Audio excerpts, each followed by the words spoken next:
Welcome, Crusaders, and thanks for joining me for Pathfinder, Wrath of the Righteous. We're here at the tavern. We're going to head inside and talk to Arueshalae and see where that takes us. Depending on where that leads, we may continue down that path. Otherwise, we've got a couple other companion things I think we can look at. Also want to just head out to the map and kind of look for some things. Can we go? Oh, we're waiting on Saxon to get over here. Yeah, I've kind of been running around the map, doing some inventory stuff. We sold a bunch of stuff, bought a few things. Come on, Saxon. I think we left him like standing up by the hand of the inheritor. I wish he doesn't have a portrait thing to see where he is. Come on, buddy. I hear him. I hear a horse. Might not be him. Oh, there he is. Okay, he's coming. He's on his way. Yeah, so we did all that stuff with the Angel Mythic Path, and we're back here in Dresden now and kind of ready to move ahead with some other stuff. We're going to continue with the companion quests, see where we can get with those, and eventually we're going to have to get back to the crusade. Alright. By the Tavern Keeper. Have we ever talked to him? I don't remember a guy just sitting on the bar here. The boy sitting on the counter looks about 18. He salutes you with dignity, though his eyes scarcely rise from the tavern's ledger. The Knight Commander in my establishment. What an honor. My name is Phi Keto. I'm the owner of the Half Measure. How should I address you? I ask because some don't like undue familiarity, while others scoff at the tediousness of ceremony and titles. The Armored Armadillo. You can call me by my name. Deal. I know your name, of course. Who in Dresden doesn't? So, what can I do for you? Wine, a meal, a heart-to-heart talk? How is it that such a young lad owns a tavern? Before the siege of Dresden, the Half Measure belonged to a distant relative. I won't bore you with the details of how his family died. Just 3 words. Demon worshippers. And sacrifice should be enough. Now that the city has been liberated, the authorities in Iomede's church will be returning what remains to the lawful heirs of the deceased. They take these things seriously in Mendev. Vi suddenly slaps himself on the forehead. We started talking about the inn, and I remembered. I wanted to thank you for personally defeating the demon in this very tavern when the city was liberated. Without you, who knows how many glasses he would have smashed before the Crusaders got to him. So please accept my thanks from the bottom of my heart. 15,000 gold. Nice. This tavern's doing pretty well. The Half Measure is a strange name for a tavern. Oh, that's a family story. It's not for the faint-hearted, but you're not one of those, are you? One day, before the wardstones were erected, a peasant family got lost on the way to the fair and ended up near the borders of the Worldwound. They stumbled upon a bored demon who killed the father right away. He then asked the mother if she'd prefer him to take all her children or only half of them. The sobbing woman looked at her 3 darlings and said, half. The demon promptly cut the arms and legs off of all the 3 children, said, I guess that's even, and disappeared. Okay. People across Dresden heard this story after the family found shelter at the local temple of Iomede. For many years, they saved up for a regeneration spell so the children could be made whole again. They eventually scraped together enough for just 1 scroll and decided to give the youngest child a second chance at life. He soon became the tavern's first owner and called it the Half Measure, in memory of his family and the terrible incident with the demon. He had a good life for a time, got himself married, and always planned to help his brother and sister, though he never got a proper chance. When the demons had Dresden surrounded, the poor cripples tried to run for their lives, but they died on the spot. The brother and his wife died a little later at the hands of deserters. There were rumors that the same demon that butchered the family came to Dresden and made a den of the Half Measure. If that's true, I guess he got what he deserved when you freed the city. That's the story. Vi shrugs pensively. Why do you like sitting on the counter? 2 reasons, Vi says seriously. Dresden isn't the biggest city, but it still has a few taverns and pubs.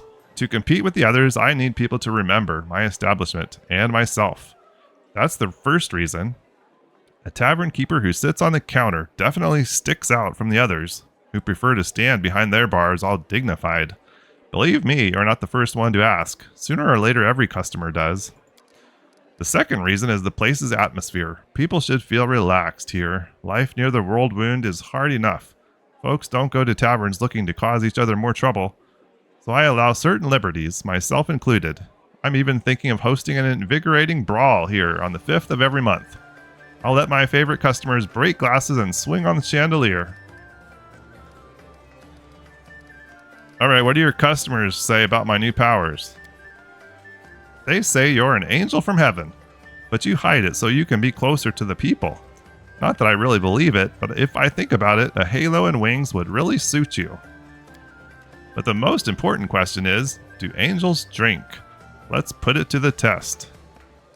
Alright, let's see what you have on offer. Goggles of Molokio. Plus 10 competence bonus on perception checks. Whenever the wearer confirms a critical hit with any bow, the target becomes disoriented for 1d4 rounds, suffering a -4 circumstance. Alright, I was just kind of going through inventory on people, and I happened to notice, I mean, pretty much nobody has glasses of any kind, but Arueshalae in particular doesn't, and these would be like perfect for her. I think it was meant to be.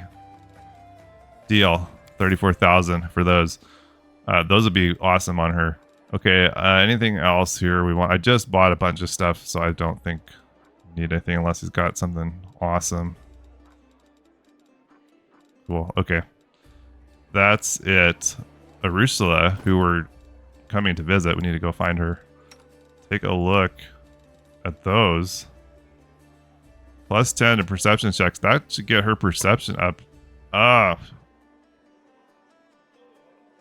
Okay, well that conflicts with that, but we gave that ring to Lon. This guiding star, is that the one? Yeah, whenever he lands a hit against an undamaged enemy, everybody gets +3 damage roll. I kind of wanted to put that on Arueshalae in the first place. So it is a trickery. Take this off. I really like that. Alright, there we go. Cool goggles too. Lon's not big on the trickery, is he? Where? Yeah. Yeah, I hate to lose that, but if we had to, she could slip that ring back on if we are having trouble opening a chest or something. But that gets her perception. Of course, maybe there's a point where 39. Like, I don't know if there's a point where more perception is pointless. We ought to be able to see about everything at that, I would think. I don't know what the cap is. If anybody knows that, let me know. Alright, where is she? In here. She could be back out of sight. Go over here first. Ah, there she is. You've never seen Arueshalae looking so happy and inspired. She gives you a wide smile. There you are. I can't wait to share my joy with you. What did you want to tell me? Remember how I told you about Desna leading me onto the path of redemption? I was trying to mock her by corrupting the dreams of mortals, and the great dreamer couldn't tolerate that. She ruined my game and made me spend what seemed like a whole eternity in her realm. I had a lot of time to reflect on my past misdeeds, and when the goddess saw that I had repented, she decided to let me go. I still vividly remember her parting words. And what do you dream about? This riddle weighed on my mind for many years. Demons do not dream when they sleep. We don't have dreams at all. We have desires, and we act on those desires, no matter the cost. How was I supposed to find something to dream about? I've been observing the mortals, trying to understand how it all works, and finally, She takes a deep breath and yells joyfully at the top of her lungs, startling every visitor and earning puzzled looks. I had my very own dream. So many years of hard work. I almost gave up at one point, but here it is, a dream. A real dream of my very own. I want to show it to you. You don't mind, do you? Arueshalae offers you her hand. Come, I'll take you to my dream. I can't wait for you to see it. Okay, take me to your dream. The succubus... Is this...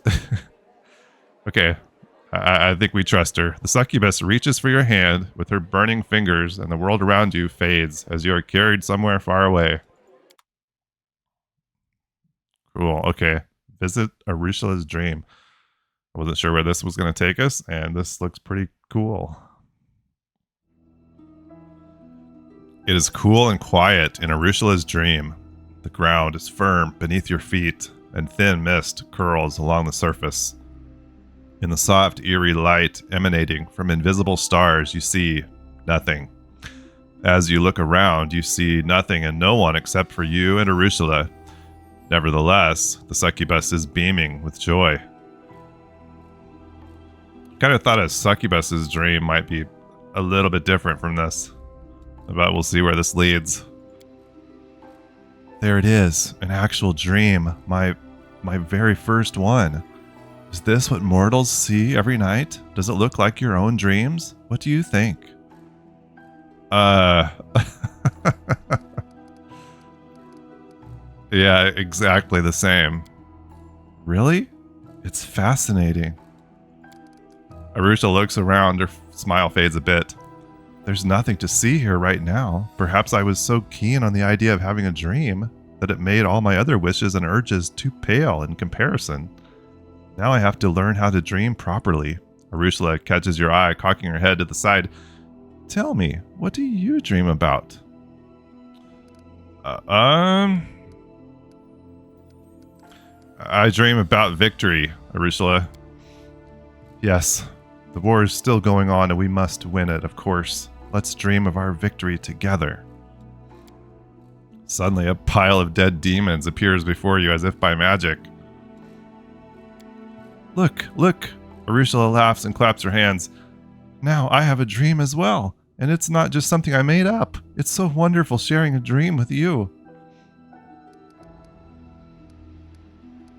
Do you mind me taking a quick look around your dream?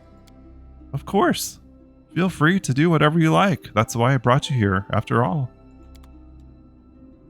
So, she's got a dead demon here.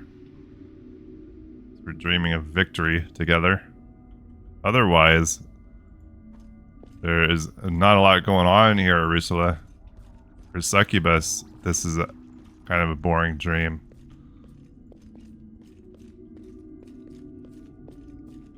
You'll have to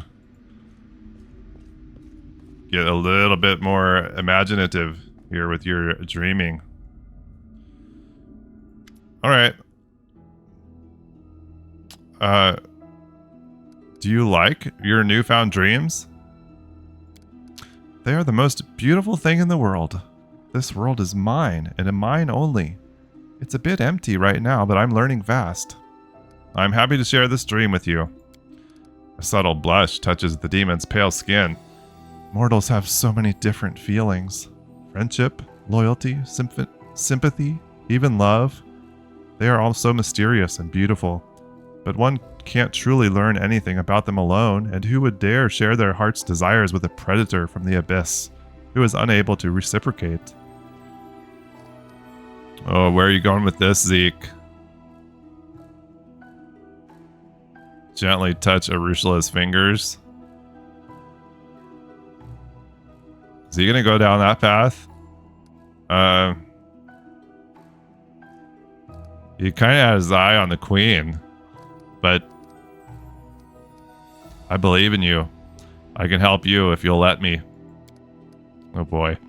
Your fingers briefly touch the succubus's heated skin, and she anxiously jerks her hand back.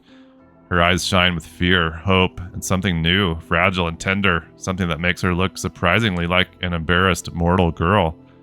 I will. Uh-oh. Let's go back to the material plane before we do something I might regret. Let's go. Arueshalae touches your hand and the dream world begins to fade away. Borrowed dreams. Ask Irabeth. Okay. When you open your eyes, it seems that no time passed in the real world while you were in Arueshalae's dreams. So, that was my dream. I'm happy I was able to show it to you. Arueshalae looks at you shyly. It is kind of empty right now, but I know how to remedy that. I need to keep learning from mortals, following in their footsteps until I figure out how to forge my own path. Naturally, I wouldn't even think about breaking into someone else's dreams, as the goddess surely wouldn't forgive that. Perhaps I should ask the people of the city? What if they won't talk to me at all? The succubus seems lost in her thoughts for a moment. Then she smiles at you again. Is there a chance you could help me once more? Ask the city's people what they dream about. They are more likely to open up to you than to me, and I will just follow you silently. They won't even notice me listening in.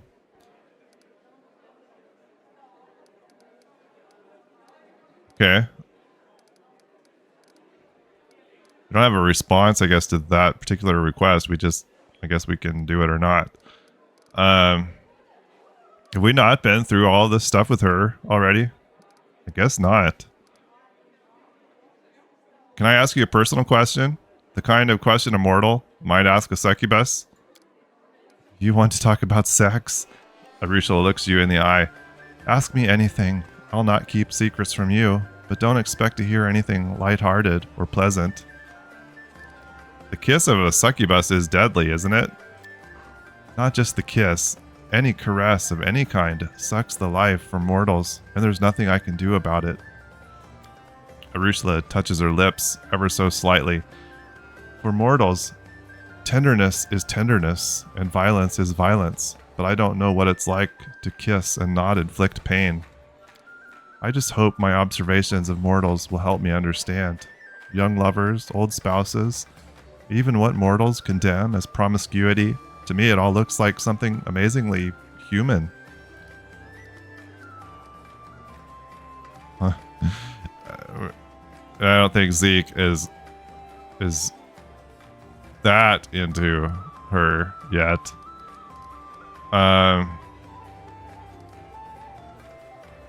Wait, you mean you don't just watch people during the day out in the street?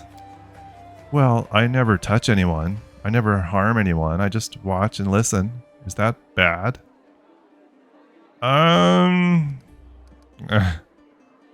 Let's just say they wouldn't be happy if they found out you were watching. Don't worry, they'll never find out. Don't forget, I'm a very good spy. What is sex like between demons? Everything demons do is a sort of cannibalism. Each devours mortals and other demons in their own way. Some enjoy literally tearing off pieces of flesh with their teeth. Others like to subdue and turn their prey into slaves and living tools. Some feed on others' humiliation. It comes in different forms, but the essence is always the same. Another being is an object to be used for your own pleasure. Demon sex doesn't differ from any other type of violence. In my former life, it was something I did to others, or others did to me. Only one person ever received pleasure, not the other. Do you still feel desire? Arueshalae keeps a long silence as she searches for the right words. You see, on the one hand, my succubus nature remains with me. I feel the desire I feel is the one from my old life. When I look at any mortal, I immediately imagine how... She looks away. But that feeling, that desire, it's not what mortals feel. When you like someone, you don't ponder how good it would feel to drink their soul, do you? You think about how good it would feel to be together. Together, you see. You know how to want someone and at the same time not want to destroy them. For me, it's always one and the same. True despair rings in Arueshalae's voice. I'm not even talking about love, just the common mutual affection of mortals when they're not poisoned with violence. Now I know I've never felt it. It's hard to imagine how it's even possible. Thank you for being so open. Arueshalae nods without saying a word. Okay. I have to go. We're gonna head. I don't think we've actually rested since we came back from Fueller's Fall, so we're gonna do that, which will get us back into the command center where we can speak to Irabeth. She apparently wants to check up on us after visiting Arueshalae's dream. Okay, let's see what Irabeth has to say. Actually, before we talk to her, let's take a look. Oh, okay. So it wasn't just... Did I say Arueshalae? I meant Irabeth. It wasn't just Irabeth. So this is all the people she wants us to talk to about their dreams. Okay. We'll maybe just kind of do that here then as we run into people. We'll try to remember to talk to them. A couple of them are right here, so we can go ahead and talk to Irabeth. I think Anivia's in here too, maybe. And then we'll catch other people as we see them. The One-Eyed Devil. Who's that? One-Eyed Devil. Is that like a trader kind of guy hanging out by the tavern? Maybe? I think maybe that was. Okay. Irabeth? Irabeth salutes you with sincere respect. Good afternoon, Commander. What can I do for you? I have a question for you, one that might seem strange, but as the Commander, I need to know your answer. What do you dream of? I don't keep secrets from you, Commander. I used to think reclaiming Dresden was a hopeless dream. But now, thanks to you, even winning this war seems possible. Still, the victory is our common cause, the dream of the entire Crusade forces. My personal dream is more modest, putting an end to Baphomet's Templars once and for all, to prevent them from invading our ranks and poisoning the minds of our warriors with their deceit. Rearmament is another thing we do well to pursue. Our armor falls into disrepair at an alarming rate, and our warriors' blades are barely sharp enough to pierce the skin of the weakest demons. I understand that Mendev's coffers aren't bottomless, but if we can't order ready-made weapons, I'd be glad to get half a ton of cold iron. Wait, are we still dreaming? A ton of adamantine, then? Or 2, that would be enough for... The paladin is busy doing calculations. You can barely discern a whisper. The Templars, the weapons, adamantine, so many wishes at once. Okay. Let's ask Anivia the same question. I have a question for you, one that might seem strange, but as the Commander, I need to know your answer. What do you dream of? What else could I desire when I have my Beth? Anivia thinks for a moment, smiling, then looks over your shoulder and gives a cheeky wink. Arueshalae, quit hiding. You put the Commander up to this, didn't you? Feeling shy, are we? Fine, I'll act like I never saw you. So, Commander...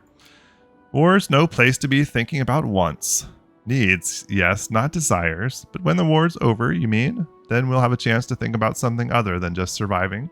To learn something other than fighting. You know, when I was really little, I would always hang around the kitchen whenever the cook was getting the fresh bread out of the oven. Big steaming loaves that smelled so good. Maybe it's stupid, but I keep thinking, when the war's over, I'm going to build a big stone oven in my house and learn how to bake bread just like that. Alright, you watch yourself now. Okay. We took care of a couple of the dream questions. We're going to check in with Crusade Affairs here. It's been a while since I've done any of this, so we better get caught up. Now we got a fort under siege. That's right. We need to do some upgrading. We need to upgrade one of our forts to an outpost. I was kind of thinking it would make sense to do one that's like kind of out here more on the frontier. But we've got, I don't know, I guess we could do like one of these down here. Gargoyle Canyon. We can upgrade that. Maybe we do that. It's like, oh, here's the one being sieged. Stone Maze. I don't know if it makes sense to, I don't know how many we're going to upgrade, or if we're going to upgrade all of them eventually. Seems like unlikely. Like, I doubt we really want to bother with that one back there. Got this fort over here. There. We upgrade this one. I think that makes sense. It's kind of out here. Let's do that. Gloomy Gorge. You're now upgraded. Okay.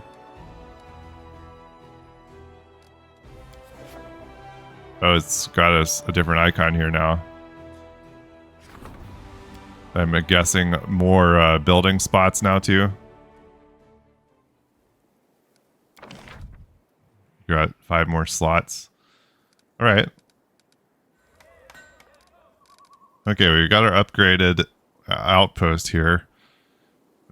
I'm not sure about some of the things that we need to build. I've tried to focus on things that give us a boost to, like, so the sanctuary gives us increased energy points, income, and added the teleportation circle. We need to start building these, I guess, so we can get around the map more quickly. But then these barracks, I'm not sure I understand, but the garrison barracks and garrison archery range apparently increase recruitment for the main barracks and archery range. I'm assuming that's like the one in Dresden. Increases recruitment growth by 25%. I'm not really sure what that means either. If it means we get to recruit more when we recruit, I'm not sure. I'd welcome any explanation on that, but we're now depleted in our materials points. I'm not going to spend gold on that, so we're done there for now. Maybe we'll take our army now over to that fort that was under siege. Is this our main army? It is. So we need to go. They're just level 4, which means we're gonna run them off pretty easily. Our second army, decent enough to handle them, maybe not.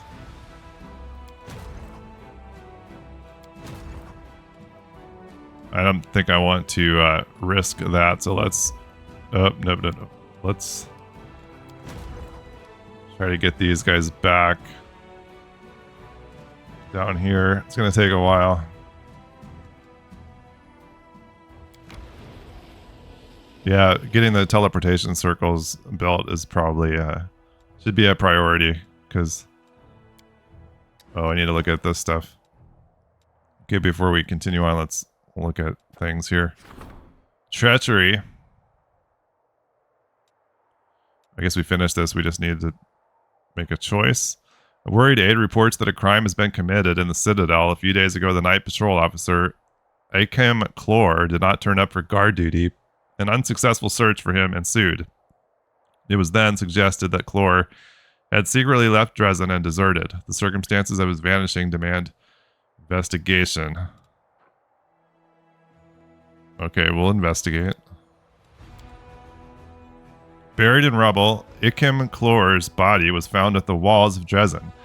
The nature of the wounds leaves no doubt that he was stabbed by a man or by someone similar in appearance and build, rather than mauled by a demon.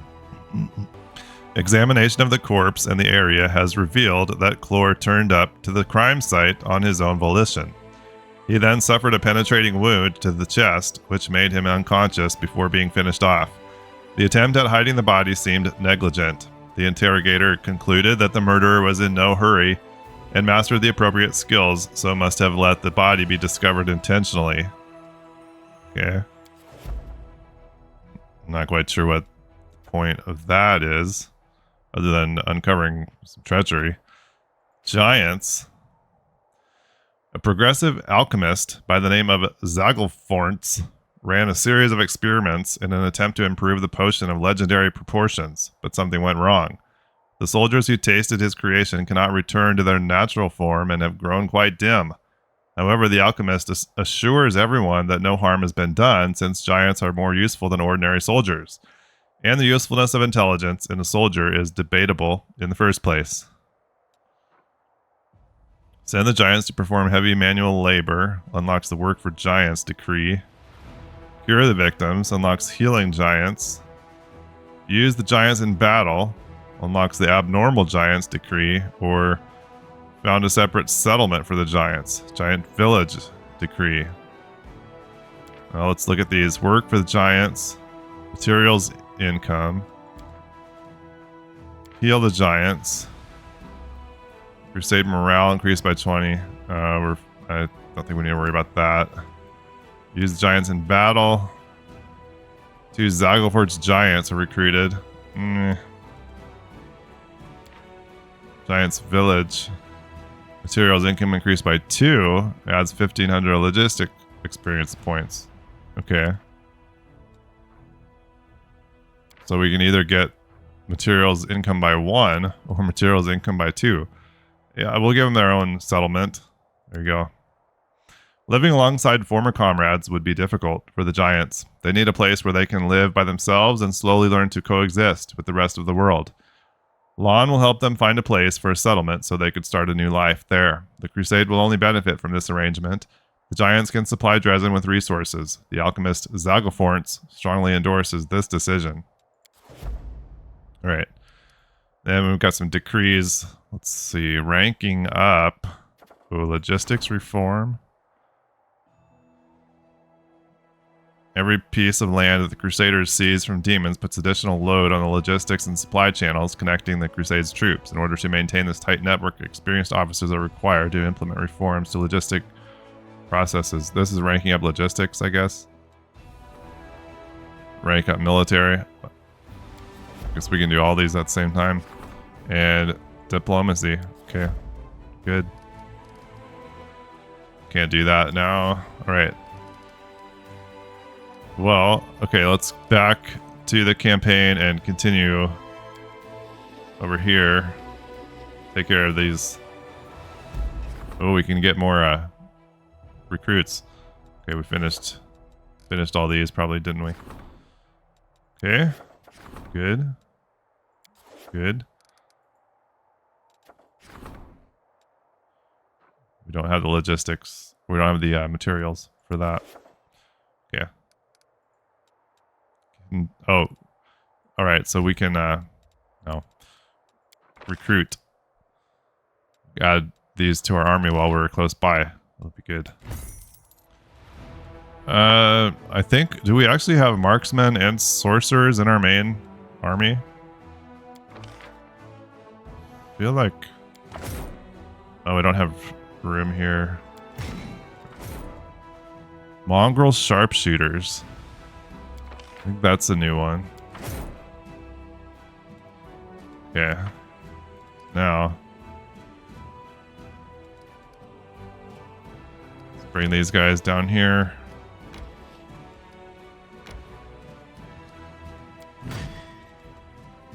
Drop them in.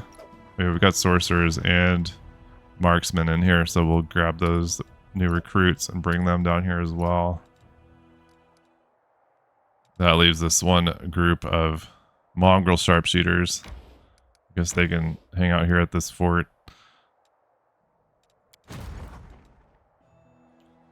Okay. Continue on here. Gonna run these guys off.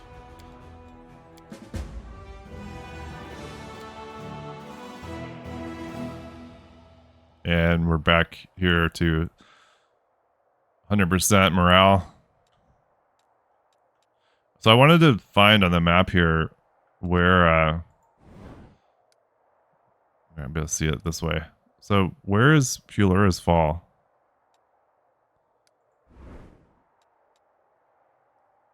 We spent a lot of time there, but I have no idea where we were on the map.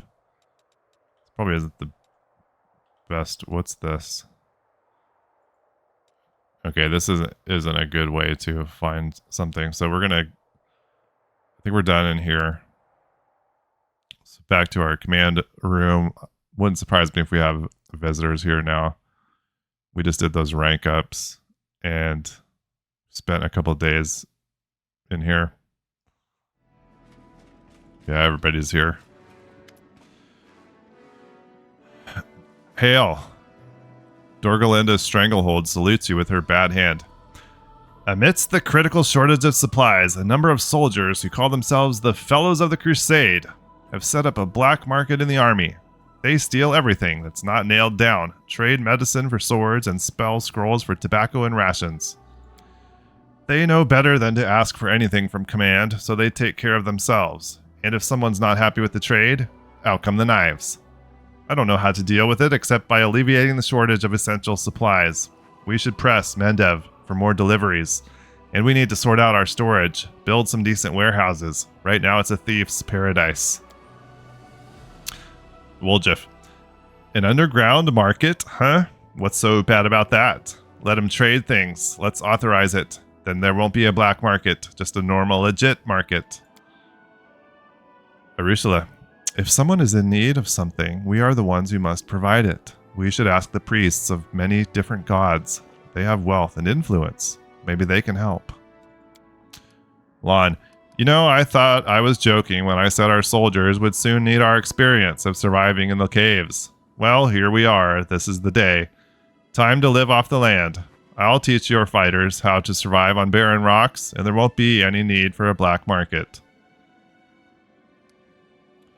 Who are these fellows of the Crusade? Where'd they come from? Dorgalinga. Every army has people like them. Crafty folks who are willing to survive at all costs. Keep in mind, these aren't brigands, otherwise they wouldn't have enlisted in the Crusade army. They want to free Golarion from the demons just as much as anyone, but their choice of methods is indiscriminate, to say the least. Not everyone joins the Crusade out of the goodness of their heart. Some are hiding from Mendev's judgment, some are here for glory, some are dreaming of treasure and spoils. We've got repentant cutthroats, illegitimate children, adventurers, rogues, all kinds. And each one of them is poor and used to not being able to rely on those in power. In their experience, everyone who has any sort of influence is a greedy cheat, and only common folk can be honest. That's why they call themselves the Fellows of the Crusade. They're your fellow soldiers who are trying to make things fair in their own way, and others follow suit. Whether they really believe them or they're just doing it as a jest, who knows? Why don't we deal with the root of the problem? We'll purge our ranks of the Fellows of the Crusade and put everything back in order. Because they are not the root of the problem. When the army has everything they need, these fellows are just like any other soldier. But when it's like this, empty warehouses, rotten gear, not enough food to eat, many may be forced off the straight and narrow.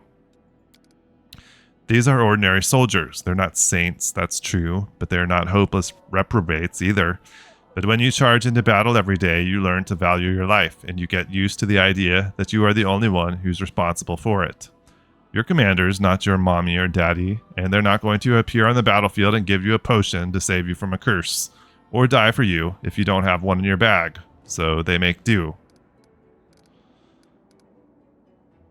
So, Woljif, we can get market increases finance points, income by 20. Oh, we can build markets, I guess. Materials points by 1. Okay. Shrine, energy points and finance points. Salvager's post increases materials and energy points by 1. That's actually pretty good. Warehouse increases finance points by 100 if it's built next to an inn. Materials points by 1 if it's next to supply. Energy by 1 if next to sanctuary. Yeah. I think I like Lon's idea. Salvager's post, we get some material and energy points. We seem to be doing fine with the finance points. It's the materials and energy that are materials especially that run low. Let's do the Salvager's post. Lon, it's time for our fighters to learn how to provide for themselves. It's high time, I say. We'll assign gathering teams, sort the findings, we'll be all right. Thank you for making the call, Commander. I'll report all further developments directly to you. If we run into anything else that requires your attention, I will immediately convene the council. And Captain Odin. Commander, we've managed to defeat Koramzadeh's host. The remnants of his army have retreated to lick their wounds, and we must use this opportunity to go on the offensive.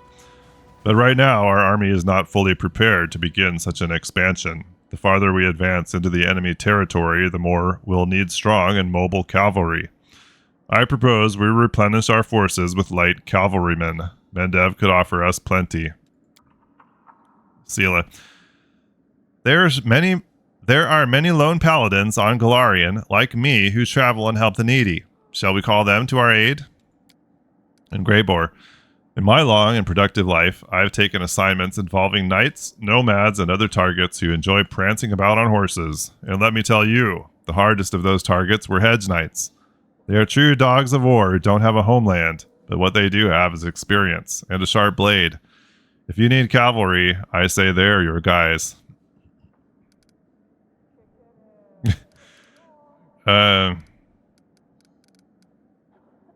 We question why Greyboar's here. I'm fine with him being here.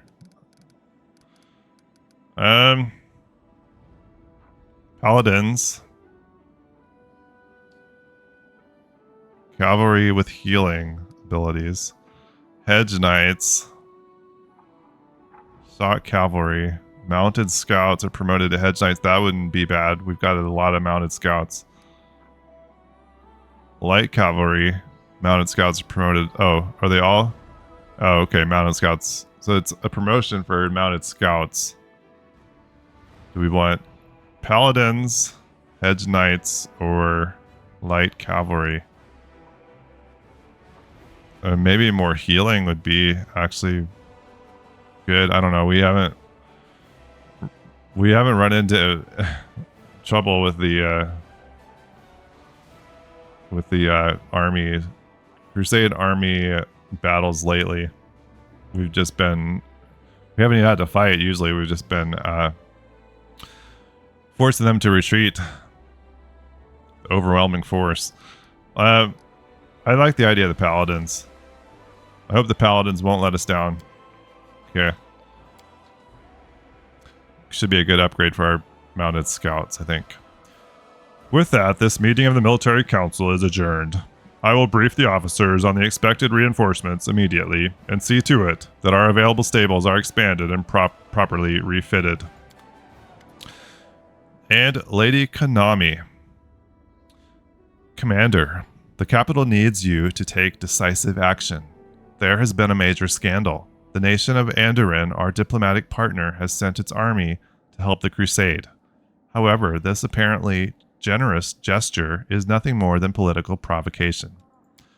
The Andorans want to prevent the emerging rapprochement between Mendev and Cheliax, of which I have previously informed you. They have deliberately sent their army to our territory without seeking Neresayan's approval. If Mendev accepts this help, it will cool our relations with Isger and their suzerain Cheliax. The Royal Council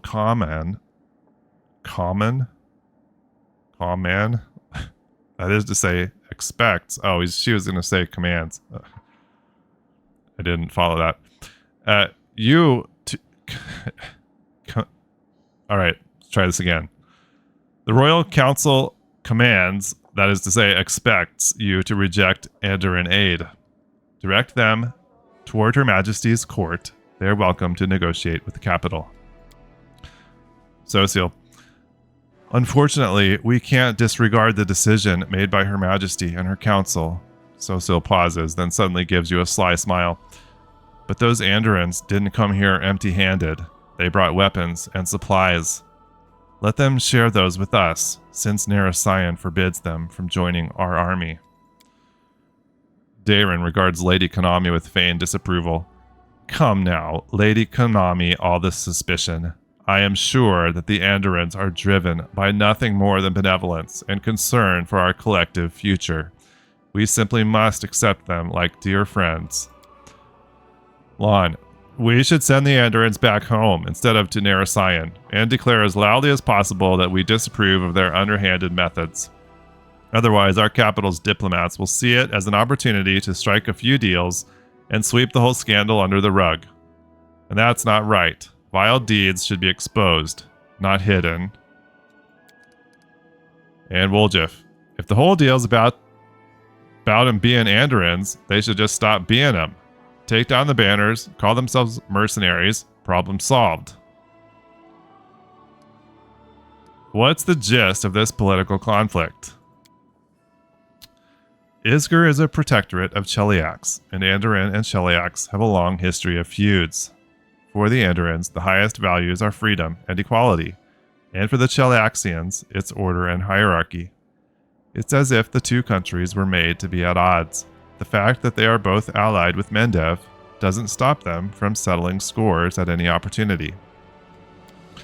For the time being, Neresayan considers it more advantageous to cooperate with Egorian, the capital of Cheliax. No one is cutting ties with Andoran. No, it's just that the relations have cooled somewhat. It's a common occurrence in the politics of major powers. That is why Neresayan insisted on you inviting Isger, Cheliax's protectorate. When you accepted their forces, the Andorans resorted to a provocation. Either Neresayan receives their help, incurring Egorian's discontent, or it risks a diplomatic row. The Royal Council chose the row.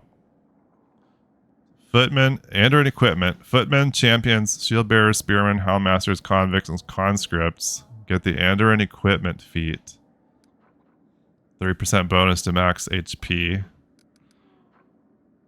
Hedge Knights are recruited, and Paladins, which we're going to have a bunch of, get excellent horses feat. 3 to AC. We get some Rangers. An upgrade for them is retraining. Opponent damaged by this unit makes a fortitude saving throw. Failing on a saving throw applies a -2 penalty to AC. That's not bad. Hedge Knights. Attracted by fame feat. To all mercenary units. +1 to AC. Or we get some Curiousers, Champions, and Marksmen. And some morale. Nah. I think this one. We get some Rangers and a boost to our ranged units too. We've been going with Lon here on these. Commander, you have already demonstrated your defiance of the Royal Council. Do not cross the line that separates defiance from an open attack on Mendev's interests. The Royal Council will not forgive you for it. Is that a threat? Merely a warning. Your actions, on the other hand, are indeed threatening to Mendev.